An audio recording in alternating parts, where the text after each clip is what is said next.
네, 아무튼 오늘은 화이분류라는 제목으로 이야기를 할 거고, 제가 화이분류에 대해서는 몇 번 소개한 적이 있는 걸로 기억을 해요. 네, 그래서 이게 중용에 나오는 말이고, 화목하다는 뜻의 화자에 분류, 어떤 흐름에 휩쓸리지 말라, 이런 뜻입니다. 먼저 오늘 주제 말씀 말고 이사 40장에 보면 6절, 8절에 우리가 잘 아는 구절이 있어요. 풀은 마르고 꽃은 시든다. 풀은 마르고 꽃은 시드나 하나님의 말씀은 영원하다. 제가 요약해서 말씀드린 거고요. 우리는 풀 같고 꽃 같아서 생명이 이렇게 움트고 태어나고 성장하고 또 꽃을 피우기도 하고 그 이후에 열매를 맺는 그런 삶을 우리가 모두가 삽니다. 크든 작든 좋은 열매든 아니든 아무튼 이런 삶을 우리가 살게 되는 거예요. 그래서 풀 같아서 우리는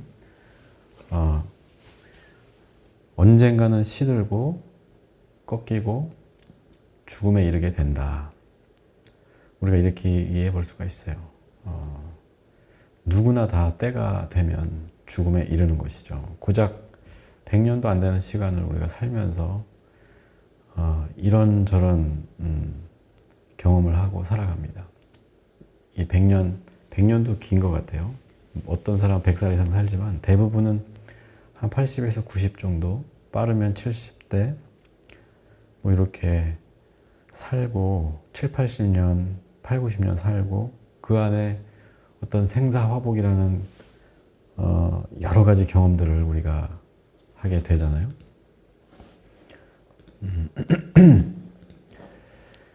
어떤 사람은 이 중에서 화를 면하고 싶어 하고 복만 받고 싶어 하는 사람도 있고, 또 어떤 사람은 그것을 있는 그대로 받아들이는 사람도 있고, 참 여러 가지의 유형이 있습니다. 그래서 어떤 사람은 아둥바둥 살면서 복을 얻고자 더 큰 돈을 벌고 더 큰 명예를 얻고자 더 큰 권력을 쥐고자 애를 쓰는 사람들도 있고, 요즘 TV에 자주 나오는 내란의 수괴와 그 수하들, 이런 사람들의 삶을 보면 이와 같죠. 그런데 또 반면에 어떤 사람은 죽기로 작정하고 정의를 위해서, 하나님 나라를 위해서, 또 연약한 사람들을 위해서 사는 사람도 있어요. 누군가, 이름 모를 누군가를 위해서 희생하기도 하고요. 이 전자의 경우에는 자기가 살기 위해서 자연의 섭리를, 질서를 거스르기도 하죠. 우리 법이 있어도 법도 거스르고 자연의 섭리도 거스르는, 어떻게 해서라도 자기가 이익을 취하겠다 하는 사람도 있습니다. 그래서 정의의 흐름을 거스르기도 하고 이 땅에 해악을 끼치면서 자신의 이익을 구하는 사람도 있어요. 그런 사람들의 면면이 지금 세상에 까발려지고 있죠. 어떤 선택을 하든 우리는 시들어가고 결국엔 죽음을 맞이하는 거예요. 다른 건 몰라도 이 죽음이라고 하는 건 누구에게나 공평한 것이다. 이건 누구나 다 알고 있는 것이죠. 이 죽음이라는 건 우리 삶에 꼭 존재하는 과정 중에 하나입니다. 그런데 우리가 어떤 방식을 가지고 살아가느냐에 따라서 이 죽음이 완전히 달라지기도 하는 거예요. 같은 죽음이지만 잘 죽었다 하는 그런 경우도 있을 수 있고, 그 죽음을 안타까워하고 그 사람을 기리기도 하는 것이죠. 그래서 우리는 어떻게 살 것인가를 고민하는 동시에 어떻게 죽을 것인가, 죽는 순간에 내 모습은 어떠해야 하는가에 대해서 고민하지 않으면 안 됩니다. 살고자 하면 죽고 죽고자 하면 산다. 이건 이순신 장군도 인용해서 이야기했지만 그런 것 같아요. 내가 죽기 살기로 되는 일이 물론 잘 안 되는 일도 있지만 그렇게 해서 잘 되는 경우가 더 많고, 내가 살려고 발버둥치다 보면 오히려 더 위험한 나락으로 떨어지기도 하잖아요. 이런 이치는 사실 동서고금을 막론하고 똑같은 것 같아요. 근데 지금 국민의힘과 내각 관료들 하는 행태를 보면 살고자 발버둥 치고 있는 거예요. 한덕수 총리 이야기를 안 할 수가 없는데 이 한덕수 같은 사람도 지 살겠다고 빨리 이 상황을 수습해야 하는 위치에 있음에도 불구하고 이 상황을 수습하려고 하는 의지가 있기는커녕 이 상황을 지연시키고 많은 국민들을 애타게 만들고 있어서 탄핵을 지금 가결이 됐죠. 네, 이런 사람들의 끝은 결국에는 죽는 거예요. 살고자 발버둥 쳤지만 죽을 수밖에 없고.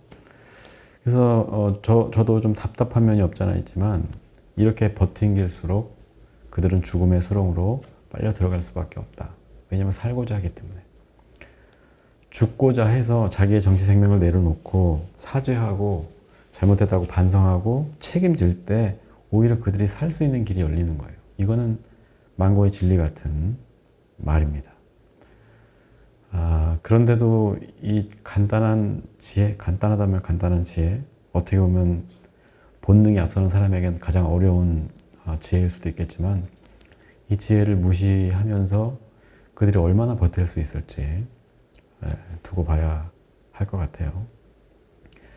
아무튼 우리가 죽고자 할 때 내가 죽는 한이 있더라도 하나님 뜻을 따르겠다. 정의롭게 살겠다. 사랑하며 살겠다. 할 때 우리는 진정한 하나님이 주신 복을 누리게 되는 거예요.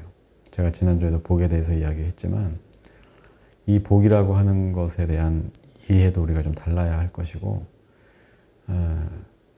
우리가 어떻게 살 때 진정한 복을 누릴 수 있느냐 이런 걸 생각하면서 당장은 손해보는 것 같고 죽을 것 같은 삶을 살지만 결과적으로 그러한 선택이 우리를 복되게 하고 만족의 길로 이끈다는 사실을 우리가 기억해야 할 겁니다. 인류의 모든 어떤 지식 있는 사람들, 현자들이라고 하죠, 우리가. 현자들은 거의 공통적으로 이야기하는 게 있어요. 인생은 덧없다. 네, 덧없는 것을 이야기하면서 지금 우리가 어떻게 살아야 할 것이냐. 이 얘기는 또 어떻게 죽을 것이냐와 연결되는 말이에요. 그래서 우리가 어떻게 살아야 될지에 대한 성찰을 촉구하고 있어요. 많은 현자들이 그렇고 성경책도 그렇게 우리에게 일러주고 있고요. 네. 예수님도 죽고자 하여 살 길을 열었고 또 많은 예수님의 제자들도 죽기를 각오하고 사는 것으로 많은 사람들을 살릴 수 있었죠. 성경도 이렇게 똑같이 이야기하고 있어요. 살고자 하면 죽고 죽고자 하면 사는 것이다. 그러니까 우리가 하나님의 지혜를 구하고 하나님의 섭리를 따르는 삶을 이 성경이 우리에게 촉구하고 있는 거예요. 우리가 살고자 하고 얻고자 하는 그 어떤 생명, 물질, 명예, 권력 이런 것들이 과연 우리를 살리느냐, 행복하게 하느냐에 대한 어떤 근본적인 질문을 스스로에게 던질 수 있어야 되는 거예요. 많은 현자들이 성경이 그렇게 이야기하고 있어요. 그게 너를 정말 행복하게 해줄 것 같으냐. 당장은 행복한 것 같지만 그것이 우리를 오히려 죽게 만드는 것일 수 있다라고 경고하는 것이죠. 우리는 어차피 시들어가는 거예요. 아무리 좋은 약을 먹고 훌륭한 음식을 먹어도 연약해지고 죽어갑니다. 저도 나이가 40이 넘어가고 이제 50을 코앞에 두고 있는데 5년, 10년 지날 때마다 몸이 확실히 달라지는 것을 체감을 할 정도로 내 몸이 많이 시들어가고 있구나. 뭐 그게 서럽거나 이렇진 않지만 그 변화를 느끼거든요. 그러니까 이제 그 죽음이라는 것도 남의 이야기가 아니라 어쩌면 내 이야기일 수도 있구나라는 생각을 하게 된다는 거예요. 그래서 이 나이가 되니까 내가 어떻게 살아야 될지, 어떤 방향성을 가져야 할지 어렴풋이나마 이제 알게 되는 것 같아요. 네, 우리 유지원 전사님 지각하셨네요. 다른 분들은 오지도 않으셨어요. 네, 아무튼 반갑고요. 그래서 아무리 많은 돈이 있고 높은 권력을 차지해도 이 죽음은 피할 수 없기 때문에 그래서 우리는 어떻게 살 것이냐, 또 어떻게 죽음 앞에 설 것이냐 이걸 고민해야 되는 겁니다. 지금은 국민의 짐과 내란의 힘과 한덕수 총리 및 관료들, 많은 군인들이 살고자 하는 일에만 모든 역량을 집중하고 있죠. 네, 다 죽는 겁니다. 네, 그래서 제 말을 들을 수 있는 사람은 없겠지만 정말 부디 죽고자 하는 마음으로 진실을 밝히고 사죄하고 빨리 모든 것을 제자리로 돌려놓는 그런 사람들이 되었으면 좋겠어요. 그래야 그나마 살 길이 열린다 하는 것을 좀 알았으면 좋겠습니다. 그래서 오늘 본문 말씀을 한 절 한 절 이렇게 읽으면서 뜻을 한번 되새겨 볼 거예요. 오늘 이 본문 말씀은 지혜와 명철에 대한 이야기예요. 어떤 것이 진정한 지혜고 명철인가? 한번 읽으면서 한번 해볼게요. 위에 1, 2, 3절, 4절은 크게 따로 말씀드릴 건 없죠. 한번 읽어볼게요. 아들들아 아비의 훈계를 들으며 명철을 얻기에 주의하라. 네. 아비의 훈계를 들으라는 얘기는 그냥 내 생물학적인 아빠의 말을 잘 들으라는 뜻도 있겠지만 사실 우리가 생물학적인 아버지는 불완전할 수 있잖아요.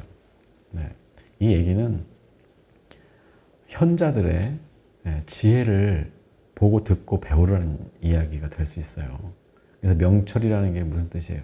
이 세태를 명확하게 판단하고 사리 분별을 잘한다는 뜻이잖아요. 명철. 네, 그래서 이 명철을 얻기 위해서 주의해야 한다. 그러려면 귀를 열고 경청해야 된다는 거예요. 내 아비에게서도 들어야 되고 현자들에 대해서도 우리가 귀를 기울여야 되고 나보다 후배든 어리든 그런 어린 아이에서조차도 우리가 들을 수 있는 건 들어야 한다는 거예요. 제가 오늘도 딸과 이런저런 대화하면서 제 딴에는 그렇게 재밌는 주제는 아니지만 그래서 대화를 해주다가 답답해서 막 앞서가면 아빠 내 말 좀 들어줘 라고 이야기를 하더라고요. 그래서 내가 오늘 어제인가 이거 말씀을 준비하면서도 내가 여전히 나도 듣는 것보다 말하는 게 앞서는 사람이구나 이런 생각을 했어요. 그러면서 그 아이를 통해서 내가 어떤 사람인지 한번 돌아보게 되었다는 제 딸을 통해서 내가 하나의 지혜를 한번 생각해 볼 수 있었다는 거예요. 그래서 이 훈계를 들으면서 명철을 얻게 주의하면서 선한 도리를 너희에게 전하노라. 그러니 내 법을 떠나지 말라. 하나님과 우리의 관계 속에서 하나님이 창조하신 이 창조의 섭리 가운데서 우리가 선한 길을, 선한 것을 추구해야 한다. 내 법을 떠나지 말라는 얘기는 율법을 달달달 외워서 그대로 행하라는 의미가 아니라 그 율법이 존재하는 이유에 대해서 우리가 이해하고 율법은 예수님께서 사람을 위해서 있는 거라고 했잖아요. 사람을 위해서 존재하는 그 율법을 잘 지키면서 우리가 인간들에게 생명에게 이루어지는 그런 존재가 되라는 거예요. 나도 내 아버지에게 아들이었으며 내 어머니 보기에 유약한 외아들이었노라. 네, 그렇죠. 그러나 아버지가 내게 가르쳐 이르기를 내 말을 너의 마음에 두라. 내 명령을 지키라. 그리하면 살리라. 우리는 이 지혜의 말을 늘 가까이 하고 들을 준비가 되어 있어야 하는 겁니다. 물론 이제 이때 이사야의 말은 어떤 부모 자식 간의 일일 수도 있겠지만 우리가 부모를 포함한 내 주변에 있는 모든 사람과 모든 생명과 어떤 모든 일어나는 일들을 통해서 우리가 지혜를 얻어야 되는 거예요. 역사라는 것도 그렇잖아요. 역사를 우리가 왜 공부해요? 과거의 지혜를 얻는 거예요. 과거에 잘못한 거, 잘한 것들 이걸 분별하면서 지금 내가 어떻게 살아갈 것인가, 우리 후손들에게 어떤 세상을 물려줄 것인가를 이야기하는 게 역사잖아요. 네, 그래서 그 말들을, 지혜를 우리 마음에 두라. 그리고 그 지혜가 가리키는 곳을 향해 가라. 명령을 지키라. 그리하면 사는 것이에요. 지혜롭게 살아야 한다는 겁니다. 근데 지금 우리 한 총리나 전혀 지혜롭지가 않은 것 같아요. 그렇게 많이 공부하고 관료 생활을 그렇게 오래 했음에도 불구하고 자기가 지금 어떻게 처신해야 되는지 살고자 하니까 이 지혜가 있던 지혜도 다 잊어먹게 되는 것 같아요. 그래서 5절에 계속 이렇게 나와요. 지혜를 얻으라. 명철을 얻으라. 내 입의 말을 잊지 말며 어기지 말라. 네. 이 지혜라는 것, 네, 제 와이프 이름도 지혜이긴 하지만, 네, 지혜를 저는 얻었네요. 이 지혜와 명철이라고 하는 거는 저도 평생에 지혜와 명철을 달라는 기도를 해왔어요. 왜냐하면 시각장애인처럼 앞에 보이지 않는 거예요. 무엇이 옳은지, 무엇이 그른지, 무엇이 선한지, 무엇이 악한지 도대체 분간할 수 없는 그런 혼돈 속에서 제가 사춘기와 청년 시기를 보냈던 것 같아요. 그래서 이 지혜를 얻기 위해서 어떻게 해야 되는지에 대해서 끊임없이 갈구하는 마음으로 책도 보고 이런저런 경험도 하고 그랬는데 이 나이쯤 되니까 이제 지혜롭게 사는 것이 무엇인가 조금씩 알 것 같긴 해요. 그렇다고 뭐 제가 엄청 뭐 남들보다 더 지혜롭고 명철이 있는 사람은 아니지만 아무튼 이 지혜가 나를 살린다는 것 정도는 제가 알게 되겠더라고요. 그래서 지혜를 버리지 말래 6절에 그가 너를 보호할 것이다. 네. 우리가 권력이 나를 보호해주고 돈이 나를 보호해주고 인맥이 나를 보호해주는 게 아니에요. 여러분들 회사 다녀보신 분은 알겠지만 회사 다닐 때 결혼하면 축의금을 내고 받고 하지만 그렇게 친하게 지내는 사람들도 회사를 그만두고 결혼하잖아요. 안 가요, 결혼식에. 네. 그렇게 내 친구라고 여겼던 사람들조차 나와 멀어지면 그냥 남이 돼버리는 거예요.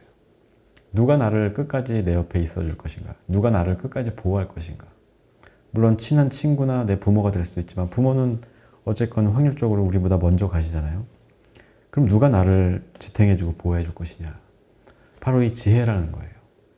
세상이 돌아가는 섭리, 자연의 섭리, 하나님의 섭리, 이 안에서 내가 그 구성원으로서 어떤 위치에 있는지, 어떤 삶을 살아야 하는지를 아는 것, 그리고 내가 어떻게 처신하고 무엇을 선택할 것인지, 이 세상이 어떻게 돌아가고 있고 어떻게 구성되어 있는지 그걸 이해하는 것이에요. 그게 바로 지혜라고 하는 겁니다. 그 지혜를 가졌을 때 그 지혜가 나를 보호해 주는 것이고 나와 함께하는 공동체를, 가족을, 이웃을 보호해 준다는 거예요. 다행히 이 시대에도 현자가 많이 있어서 뭐 유시민 작가라든지 뭐 기타 등등 많은 사람들이 자기의 지혜를 총동원해서 이 비뚤어진 정의, 가로막힌 정의를 다시 강같이 흐르게 하기 위해서 고군분투하고 있어요. 정치인들 중에서도 그런 사람들이 있고.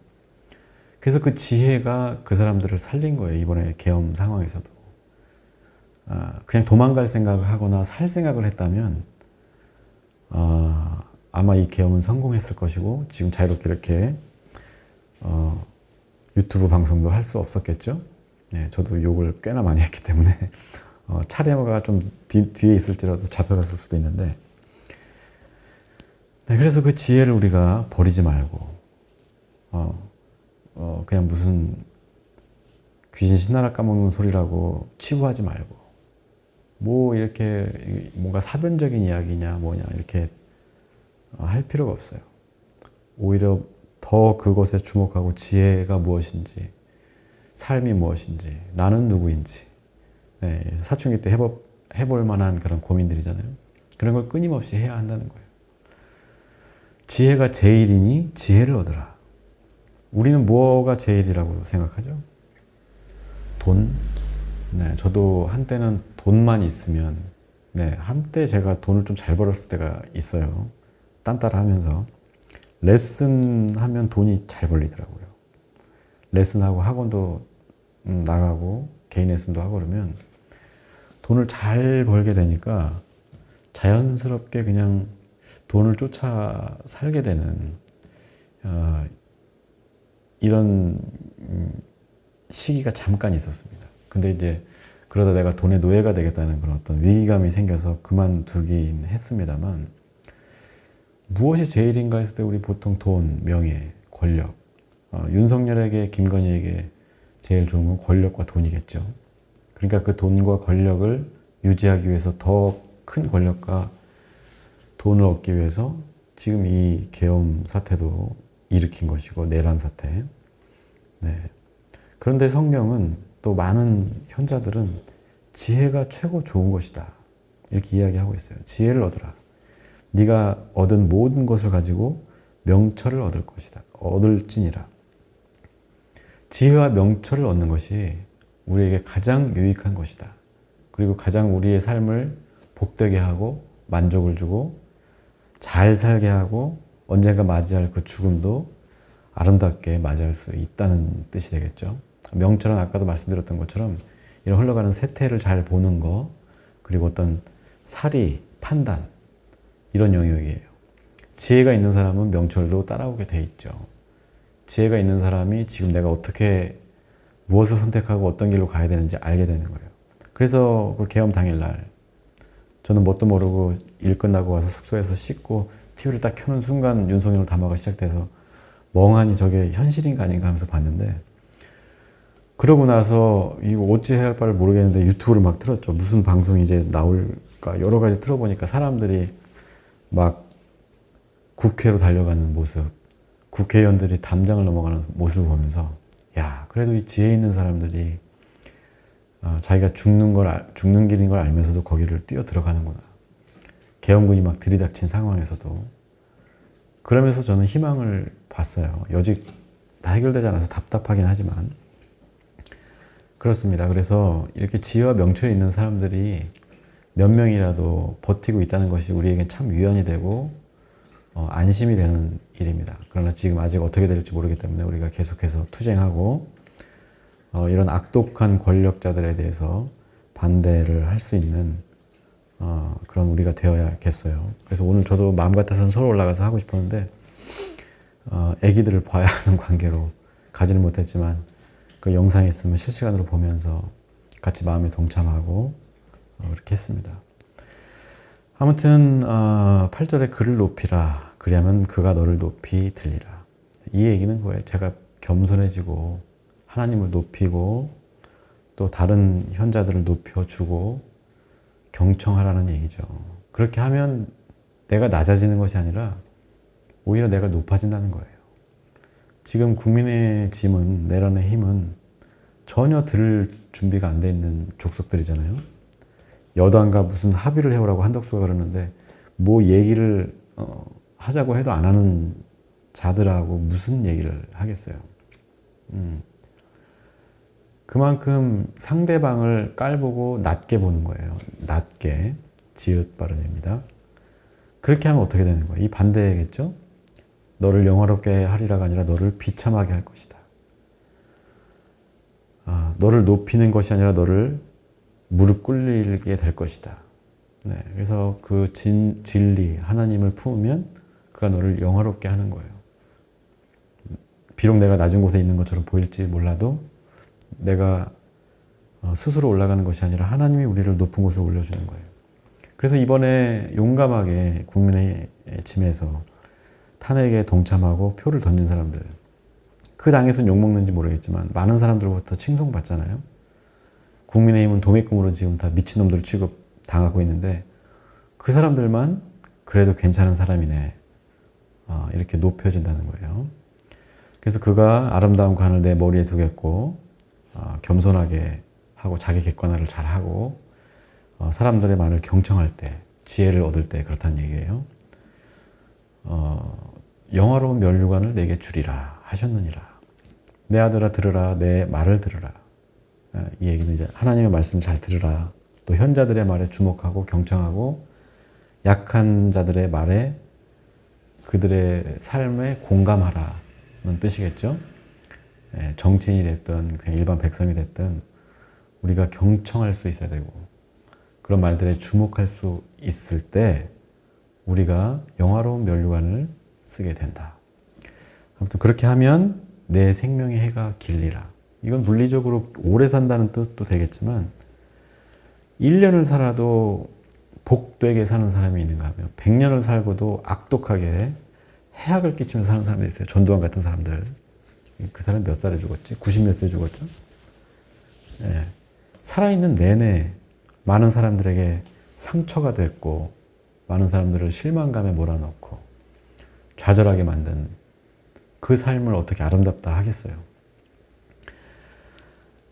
아무튼 그래서 우리는 하나님의 말에 경청하고 또 우리보다 약한 사람들의 삶을 주목하고 공감할 때 우리가 장수할 수 있고, 네, 이 장수의 의미는 좀 전에 말씀드렸어요. 또 아름답게 살아갈 수 있고 아름답게 죽음에 이를 수 있다 하는 겁니다. 그 다음에 11절에 보면 내가 지혜로운 길을 내게 가르쳤으며 정직한 길로 너를 인도하였은즉. 네. 계속 반복적이지만 현자들이나 예수님이나 하나님이나 이런 분들은 우리에게 계속 지혜를 알려주고 정직한 길을 가리키고 있는 거예요. 계속 인도하고 있어요. 또 죽음으로써 그 길을 알려준 우리의 선조들도 있고, 뭐 이순신 장군이나 5.18 광주 항쟁에서 희생된 그분들이 그 과거가 우리를 살리고 있다. 네. 죽은 자가 우리를 살리고 있고, 네. 제가 그 말씀 한번 드렸죠. 네. 한강 작가의. 네. 그래서 그 길로 우리가 인도를 받았으니 우리가 그 길을 따라가면 지혜를 추구하고 명철을 얻고자 애쓴다면 12절에 다닐 때에 네 걸음이 곤고하지 않겠고 달려갈 때에 실족하지 아니하리라. 네. 우리가 실족하는 이유가 뭐예요? 그건 내가 살고자 하기 때문이에요. 내 욕심껏 살고자 하기 때문에. 내가 얻고자 하고 살고자 하고 권력을 가지고자 하고 돈을 부유해지고자 편법을 쓰고 발버둥을 칠 때 우리는 실족하게 되는 겁니다. 네. 지금 국민의 짐, 내란의 힘은 실족한 상태죠. 넘어져서 이제 꼼짝 못하는 상태인데 자기네들이 그 권력을 놓지 않겠다고 지금 아둥바둥하고 있는 거잖아요. 얼마나 꼴사납고 비굴해 보이는지 몰라요. 네. 진즉에 그 현자들의 말에 귀 기울이고 하나님 말씀에 순종했다고 한다면, 지혜를 강구했다고 한다면 이런 일이 일어났겠느냐. 이런 일을 벌이지도 않았겠죠. 아무튼 그렇습니다. 13절에 훈계를 굳게 잡아 놓치지 말고 지켜라. 이것이 네 생명이다. 이 지혜의 말들, 우리를 명철 있게 하는 그런 교훈들을 가벼이 여기지 말라는 거예요. 내 마음에 새기고 내면화해서 그것이 나를 살게 한다 하는 겁니다. 이것을 포기할 때 우리는 악의 길로 들어서는 것이고 죽음의 길로 들어서는 거예요. 이어서 14절에 사악한 자의 길에 들어가지 말라. 악인의 길로 다니지 말라. 지난주에 드렸던 말씀도 뭐 같은 말이죠. 우리가 악인의 길에 선다는 거. 예. 그거는 정말 우리가 하지 말아야 될, 필수적으로 하지 말아야 될 일인 거예요. 우리가 그리스도인이면서 교회 잘 나오고 헌금 잘 내고 목사님 말씀 잘 듣는 것으로 우리가 할 일 다 했다. 그렇게 하면서 내가 뭐 세금 떼어먹고 불법적인 일로 뭐 입시를 치른다든지 뭐 이런 일을 한다. 그거는 그냥 악한 길로 가는 사람일 뿐인 것이죠. 교회 다니는 게 의미가 없는 사람들. 네. 그래서 우리가 악인이 되지 말아야 되고 그런 길을 피하고 지나가지 말며 돌이켜 떠나갈지어다. 15절에 이렇게 얘기하고 있어요. 그들은 악을 행하지 못하면 잠을 자지 못하며 사람을 넘어뜨리지 못하면 잠이 오지 않는다. 불의의 떡을 먹으며 강포의 술을 마심이라. 이 말이 딱 보면은 그냥 지금 딱 내란 세력과 똑같이 이렇게 등치되는 것 같아요. 악을 행하지 못하면 잠을 못 잔대요. 지금 국민의힘 하는 짓거리들 보세요. 정말 열심히 성실하게 자신들의 권력을 놓지 않으려고 애를 쓰고 아등바등 하잖아요. 한덕수도 그렇고 그 밑에 있는 떨거지들도 마찬가지고 윤석열이도 그 관저에 처박혀가지고 그 이미 다 떨어진 그 권력을 부여잡고 지금 뭔가 요행을 바라고 있잖아요. 강포의 술을 마십니다. 네. 불의의 떡을 먹으면 여전히 그렇게 피하고 권력을 탐하는 것으로 불의를 저지르고 있어요. 악을 행하고 있는 거예요. 그들의 속성은 쉽게 바뀌지 않는 겁니다. 그래서 우리가 지혜가 필요한 거예요. 우리가 지혜가 없고 명철이 없으면 악을 구분하지 못하고요. 악을 구분하지 못하면 어느새 악인의 길에 들어서게 되고 악을 행하는 사람이 되는 거예요. 악을 행하지 않고는 잠을 이룰 수가 없는 이런 불행한 삶을 우리가 살게 된다는 거예요. 그래서 18절에는 반대로 의인의 길은 돋는 햇살 같아서 크게 빛나 한낮의 광명에 이르거니와 악인의 길은 어둠 같아서 그가 걸려 넘어져도 그것이 무엇인지 깨닫지 못하느니라. 뭔가 지금의 사태를 이렇게 예언한 것 같은 느낌이 들어요. 근데 이런 일들이 지금이나 과거에나 늘 있었다는 것이죠. 악인의 길은 어둠 같아서 그들이 걸려 넘어졌어도 지금 실족했어도 실족한 줄 모르고 말하자면 다리를 하나 잃었는데도 다리가 잃었는지 모르고 그냥 여전히 자기가 계속 다른 한쪽 다리도 잃어버릴 그 길로 간다는 거예요. 얼마나 이게 어리석고 바보 같은 짓입니까? 근데 여기에 부안해동 해가지고 많은 목사들이 내란 이야기만 꺼내면 거기에 우리가 뭐 발작 버튼이 눌려가지고 막 시위를 한다고 그러는데 그건 미친년이 아닌가 싶어요. 그 여자 목사거든요. 그건 미친년이지 그거는. 하나님의 정의와 사랑을 가르치는 사람이 이 불의함을 앞에 두고 그 불의에 대해서 항거하는 사람들 향해서 미친놈 그 발작 버튼 눌렸다고 어떻게 이럴 수가 있어요. 기독교인 그 목사가. 그 성도들은 또 얼마나 뭐예요? 그 성도들 왜 그 교회를 다니는 거죠? 내가 주변에 이렇게 알아보면 이 탄핵이래. 내란에 대해서 주일이나 공식적인 예배에서 거론한 사람이 나밖에 없더라고요. 여기 말고 다른 데서도 설교하면서 내가 몇 번에 걸쳐서 얘기를 했거든요. 그리고 공식적으로도 나가서 해야 되는데 우리 기장 말고는 어느 교단에서도 이 내란에 대한 책임을 국민의힘과 윤석열에게 지우는 그런 교단과 목사가 없었다는 거. 물론 이제 양심 있는 몇몇 목회자들은 개교에서 그런 일들을 했겠지만 대부분의 한국교회, 오히려 정광훈 같은 사람들은 반대로 날뛰고 있잖아요. 거기에 부안해동하는 목사들도 꽤 있고 윤석열 머리에 손을 얹고 기도했던 많은 목사들, 뭐 김장한 목사라든지 오정인 목사라든지 김사만 목사라든지 그 외에 대형교회 목사들 한마디 말도 없어요. 이 악인들은 어둠 같아서 자기네들이 지금 걸려서 넘어져서 실족한지도 모르고 그게 어떻게 된 일인지도 모르는 거예요. 무감각해져 있는 거예요. 마치 좀비를 보는 것 같은. 좀비들은 지네들이 목이 꺾이고 팔이 꺾이고 뭐 구멍이 숭숭 뚫려도 모르잖아요. 정확하게 좀비를 생각해낸 사람은 이런 목사들, 또 국민의 짐 같은 정치인들을 보고 이런 좀비를 상상해내지 않았을까. 그런 생각이 듭니다. 그러나 의인은 햇살 같아서 빛이 난다. 네. 아무리 이 시대가 어두워도 제가 지금 화면 어둡게 했잖아요. 나는 윤석열이 수계와 그 작당한 이런 사람들이 감옥에 전부 갈 때까지 검은 화면을 쓸 생각이에요. 제가 그 말씀을 아까 안 드렸네. 이 암흑 같은 시대를 제가 표현하고 싶었어요. 이 암흑 같은 시대에 한 줄기 빛 같은 지혜로운 사람 하나만 있어도, 둘만 있어도 우리가 보이지 않아서 넘어지는 일은 없을 텐데. 네, 다행히 제가 아까 말씀드렸듯이 지혜로운 사람 몇 명이 이 어둠을 물리치려고 지금 애쓰고 있어요. 우리는 어떻게 해야 되겠어요? 그들을 응원하고 가서 도와주고 말을 보태주고 지지해 줘야겠죠. 내가 특정 어떤 정치 세력을 지지하라는 얘기 아니에요.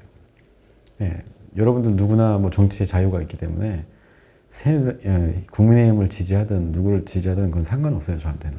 다만 불의와 정의를 구분할 수 있어야 한다는 것이고 이 불의함 앞에 하나님의 정의로 맞서야 한다는 걸 지금 제가 말씀드리고 있는 겁니다. 네, 그래서 이 어두운 세상 가운데 단 한 명이라도 빛을 낸다고 하면 내 주변에 있는 사람들은 적어도 그 빛 때문에 무언가 발에 걸려 넘어지고 실족하지는 않을 거 아니에요. 여러분들이 그런 의인이 되라는 거예요. 지혜로운 사람, 명철 있는 사람이 되어야 한다는 겁니다. 그게 바로 그리스도인의 책무고요. 이것을 외면하고 모른 척 한다고 하면 그건 그리스도인이 아니죠. 네. 당장 내가 먹고 살기 바쁜 거 다 이해합니다. 저도 힘들어요. 지금 번 돈도 이번 달 다음 달 빚진 거나 뭐 이런 거 카드값 내면 없어요. 저도.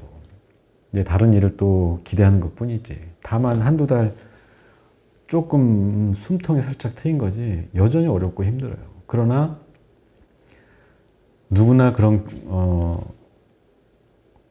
고통은 누구에게나 있을 수 있고 또 이 또한 지나가리라 생각하면서 오히려 이럴 때 어떻게 하면 더 많이 벌 궁리를 하는 것보다는 그것도 궁리를 하겠지만 오히려 더 하나님의 말씀에 주목하려고 애를 쓰고 있습니다. 우리 모두가 그래야 한다는 거예요.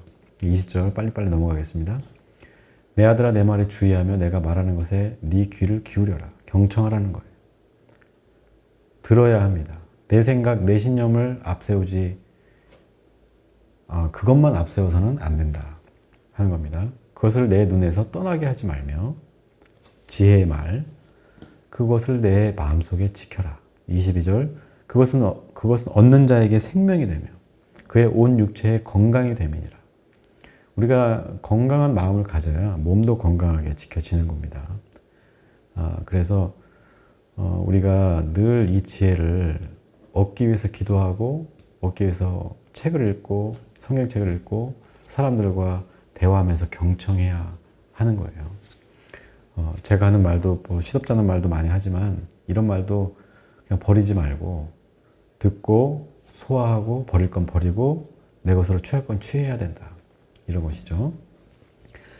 모든 지킬 만한 것 중에 더욱 내 마음을 지키라. 지혜로 지켜야 된다는 거예요. 내 마음을.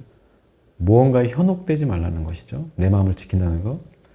물질적인 욕심에 현혹되지 말아야 되고 권력욕에 현혹되지 말아야 되고 내가 이것만 하면 내가 어떻게 잘 될 것 같은데 아담과 하와 지난주에도 얘기했죠. 내가 저 선악과만 먹으면 하나님처럼 눈이 밝아지고 지혜로워질 수 있을 것 같은데 내가 전지전능해질 것 같은데 윤석열은 대통령이라는 열매를 먹으면 지가 눈이 밝아지고 하나님처럼 되는 줄 알았지만 지금 꼴을 보세요. 그런 사람의 최후는 아직 최후까지 가지도 않았지만 그런 겁니다. 그래서 내 마음을 지켜라. 생명의 근원이 여기에서 난다. 내 마음을 지키는 것. 누군가에 휘둘리거나 어떤 욕심에 휘둘리는 것이 아니라 내가 그 마음을 지켜서 옳은 길로 가고자 하는 그 의지를 가지라는 거예요. 그 의지는 지혜를 통해서 가질 수 있다. 네. 그래서 구부러진 말을 이거 말이요. 구부러진 말, 잘못된 말, 궤변, 네? 잘못된 논리, 양비론. 국민의힘이 지금 내세우는 논리는 딱 한 가지예요. 양비론. 이재명은 이러지 않았냐. 거기에 우리가 휘말려들 필요도 없고 정말 유치하게 짜게 합니다. 내가 그 정치인들한테 물어보고 싶어. 여러분 말씀 알겠는데 이재명이라는 단어만 빼고 한번 토론해 봅시다.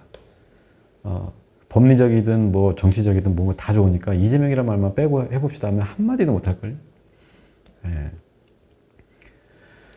아무튼 그래요. 구부러진 말을 내 입에서 버려야 된다. 비뚤어진 말을 내 입술에서 멀리 해라. 이 반대로 하고 있는 게 지금 국민의 짐입니다. 네. 구부러진 말, 왜곡된 말, 궤변, 양비론 이런 걸로 처세를 하는 거예요. 이걸로 내가 살 수 있다고 생각하는 게 얼마나 어리석은지 모르겠어요. 네. 그런 걸 내 입술에서 멀리 해야 하는 거예요. 지혜를 얻으면 자연스럽게 이런 걸 멀리 하게 되겠죠.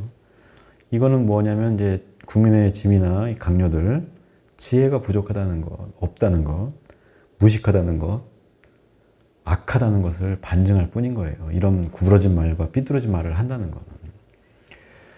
네 눈을 바로 보며 네 눈꺼풀은 내 앞을 곱게 살펴라.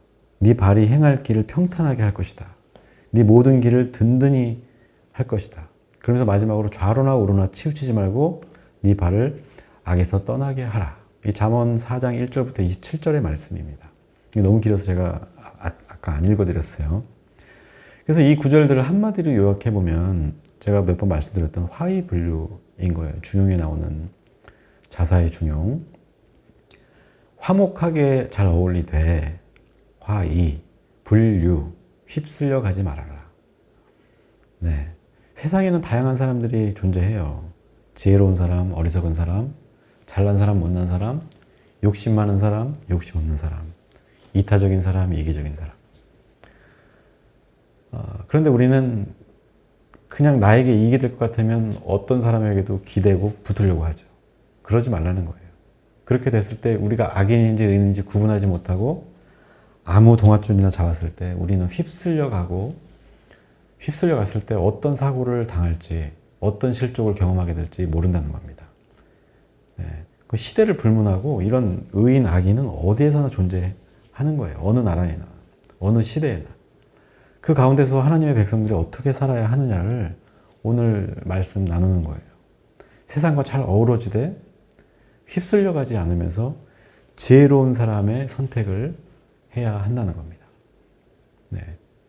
그 국민의힘 중에서도 화이불류한 사람이 몇 명밖에 없어요. 그 이름은 제가 기억을 못 하겠습니다만 그 남자 멀대같이 이렇게 큰 사람 하나하고 그 장애인, 시각장애인 여성분 뭐 그리고 몇몇 분들 제가 볼 때 그 안철수 같은 사람은 지혜로워서가 아니라 자기 살려고 그 사람은 표를 던진 것 같고요. 네, 이런 잘 구분해야겠죠. 아무튼 그래요. 우리 백성들, 하나님 백성들이 어떻게 살아야 되느냐. 세상과 잘 어우러지면서도 그들에게 휩쓸려 가지 않고 구분되는 거. 그게 거룩이라는 거잖아요. 거룩이 구별된다는 뜻인데 구별되지 않고 사람들에게 휩쓸려서 이게 다니다가 보면 어느새 악인의 길에 들어서게 되고 악인은 어떻게 돼요? 망하는 거죠. 네. 그래서 좌로나 우로나 치우치지 말고 내가 가야 할 길을 가는 거예요.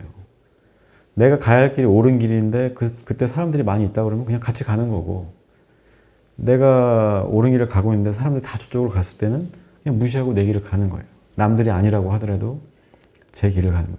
제가 스스로 저를 칭찬하는 것은 그거예요. 많은 목회자들이나 목사 후보생들이나 목사들이 물어보면 그래요. 그냥 왜 너는 목사 되고 이렇게 변했냐 이렇게 물어보면 형도 해보시라고 다 똑같다. 어쩔 수 없다. 그냥 직장생활 한다고 생각해라. 그런데 난 그렇게는 못하겠다고 여태까지 버팅기고 제도 교회 안에서 나와서 이렇게 어떻게 보면 되게 이단같이 활동하고 있잖아요. 사람들은 비웃을지 모르겠지만 저는 적어도 그렇게 어떤 분위기에 기류에 휩쓸려 가지 않았다는 것에 대해서 스스로 칭찬합니다. 이게 잘한 건지 못한 건지는 하나님이 나중에 평가해 주시겠죠. 내가 잘났다고 얘기하는 건 아니니까 오해는 없으시길 바라고요. 아무튼 내 이익을 위해서 대의를 거스르고 정의를 거스르려고 한다면 그 끝은 우리가 악인이 되는 것이다. 그래서 좌로나 우로나 치우치지 말고 무엇이 선한 길인지 무엇이 악한 길인지 내 스스로 판단해야 한다는 거예요. 그냥 목사 입만 바라보고 목사가 하라는 대로 하는 게 의로운 길이다 이렇게 착각해서도 안 돼요. 저도 사람이기 때문에 온전한 의의를 나타낼 수가 없어요. 저뿐만 아니라 모든 목사들이 마찬가지예요. 그런데 많은 목사들이 신적인 그 자리에 올라서서 자기가 하나님이 된 양, 목회자에게 순종해야 복받는다 이런 거짓말을 밥 먹듯이 하고 있죠. 절대 여러분들 그런데 속으면 안 되는 겁니다. 결국에는 자기가 선택하는 거예요. 의인의 길, 선한 길, 우리가 지혜를 얻어서 스스로 그 길을 선택해 나가는 것이고 개척해 나가는 거예요. 왜 우리가 목사에게 휘둘리고 왜 누가 장로 권사들한테 휘둘리면서 그들이 원하는 신앙생활을 해요. 하나님이 원하시는 지혜의 삶을 살고 하나님이 원하시는 의의 삶을 사는 것이 진정한 신앙인의 길이다. 그렇지 않으면 우리는 그냥 목사 따라가고 전사 따라가고 어느 장로가 훌륭하던데 그 사람 따라가고 그럼 우리는 어느샌가 악인의 길에 서는 거예요. 뭐 그 사람들이 다 악하다는 건 아닙니다. 결국에는 내가 휩쓸리지 않을 만큼 지혜를 가져야 한다는 거예요. 명철을 가져야 한다는 겁니다. 무엇이 악이고 무엇이 선인지, 무엇이 의이고 무엇이 불의인지 분별하는 것은 여러분들의 몫으로 가져가야 한다는 거예요. 그거를 다 큰 어른들이 왜 목사에게 맡기고 왜 뭐 누군가에게 맡기냐 이 말입니다. 그래서 우리가 분별력이 없으면, 명철하지 않으면, 지혜가 없으면 우리는 악인의 길에 설 수밖에 없다. 그 결말은 비참할 뿐이다 하는 것을 우리가 이 윤뚱, 윤돼지, 한덕수 이런 사람들을 통해서 우리가 간접적으로 알 수가 있죠. 처절하게 끝까지 버티는 모습, 우스꽝스러운 모습, 비루한 모습. 그런 사람이 한 나라의 강요고 대통령이었다니 참 부끄럽기 그지없는, 부끄러움은 왜 우리 국민들의 몫인지 모르겠어요. 아무튼 이렇게 중심을 잡아간다는 게 쉽지는 않아요. 좌로나 우로나 치우치지 않을 수 있는 사람이 얼마나 되겠어요. 네, 저도 마찬가지고 그 계엄 당일날 담을 넘었던 국회의원들도 갈등이 왜 없었겠어요. 탄핵 투표에 참가한 그 사람들도 왜 갈등이 없었겠어요. 그러나 결과가 우리의 진심을 말해주는 거예요. 우리가 어느 길에 설 것인가, 선한 길에 설 것인가, 악한 길에 설 것인가, 그 선택이, 그 결론이 우리의 존재를 증명하는 겁니다. 그래서 중심을 잘 잡아야 돼요. 오늘 마지막 말씀처럼 좌로나 우로나 치우치지 말고 네 발을 악에서 떠나게 하는 것, 이것이 참 지혜이고 참 명철인 거예요. 악이 뭔지를 알아야, 선이 뭔지를 알아야 발을 악에서 떠나게 하겠죠. 좌로나 우로나 치우치지 않는 것도 마찬가지예요. 좌가 옳은지 우가 옳은지 그걸 구분할 수 있고 분별할 수 있기 때문에 우리가 치우치지 아니할 수 있는 것이죠. 그래서 우리는 기도해야 되는 거예요. 나를 뭐 잘되게 해달라 뭐 이런 기도도 좋겠지만 나에게 지혜를 달라, 명철을 달라고 기도해야 하는 겁니다. 그래서 화이불류하면서 잘 어울리되 휩쓸리지 않으면서 하나님의 길을 가는 것, 하나님의 말씀을 마음에 새기는 것, 그 말씀으로부터 오는 지혜를 우리가 구해야 하는 거예요. 그 지혜가 우리를 지켜주고 살게 하고 그 지혜로부터 오는 명철이 우리를 현명하게 만들어주는 거예요. 고작 돈 몇 푼이나 권력 뭐 한 자락 뭐 이런 거에 혹하는 어리석음을 우리가 갖지 않게 해주는 게 바로 지혜인 겁니다. 뭐가 복이고 무엇이 만족스러운 삶인가, 무엇이 불의한 것인가, 그 기준을 우리가 갖는 거예요. 지혜를 통해서. 그 지혜를 얻기 위해서 우리는 날마다 스스로 돌아보고 성찰하고 말씀에 귀 기울여야 하는 겁니다. 치우치지 말아야 해요. 네. 거룩한 삶을 살아야 돼요. 거룩하다고 해서 엄청 뭐 이런 게 아니에요. 네. 휩쓸리지 않는 것이 거룩한 삶입니다. 남들이 이렇다고 이러고, 그 집회 나가는 것도 마찬가지예요. 남들이 나가니까 나도 나간다. 뭐 그 나가는 건 좋은 거지만 그게 나에게 유익이 되진 않아요. 네. 물론 이제 선한 영향력이 끼쳐지긴 하겠지만 그것마저도 우리가 알고 그것이 왜 옳은 것이고 왜 지혜로운 일인지 알고 집회도 참여하고 뭐 정치적인 후원도 하고 해야 한다는 겁니다. 그래서 그 지혜가 우리를 거룩하게 만드는, 남들과 구분되게 만드는 그 지혜가 이 엄중한 시기에 하나님이 우리에게 갖춰야 할 덕목이라고 말씀하고 있는 거예요. 우리에게 요구하는 삶, 지혜롭고 명철 있는 아버지의 말씀을 떠나지 않는, 악인의 길에 서지 않는 그 삶을 우리에게 요구하신다. 특히 이번 계엄이라는 엄중한 시기를 통해서 하나님이 우리에게 말씀하고 있는 겁니다. 그래서 우리 모두 하나님의 말씀을 늘 묵상하면서 하나님 뜻 가운데 살아가게 되는 저와 여러분들 되기를 주님의 이름으로 축복합니다.